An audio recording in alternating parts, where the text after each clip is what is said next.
பாரு நம்ம தோட்டத்துக்கு வந்திருக்கோம். வாங்க கோழி குஞ்சுக்கு வெங்காயம் கொடுக்கும்.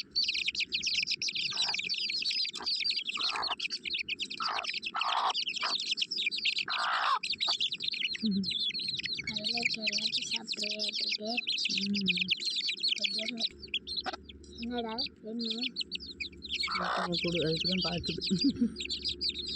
அவங்களாம் கொடுக்க மாட்டாங்களான்னு பார்த்துட்டு இருக்க.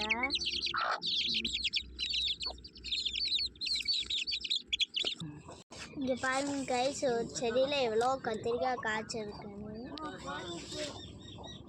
நாங்கள் உரம்லாம் போட மாட்டோம், கெமிக்கல்லாம் போட மாட்டோம். நாங்கள் குப்பை உரம் தான் நாங்கள் போடுவோம். உங்கள் வீட்லேயும் இந்த மாதிரி தோட்டம் வச்சுருந்தீங்கன்னா போடுங்க. உங்கள் வீட்டில் இந்த மாதிரி சுண்டைக்காய் செடி இருந்துச்சுன்னா லைக் பண்ணுங்கள், ஷேர் பண்ணுங்கள், வீடியோஸில் கமெண்ட்ஸ்லாம் பண்ணு. பாய் பாய்.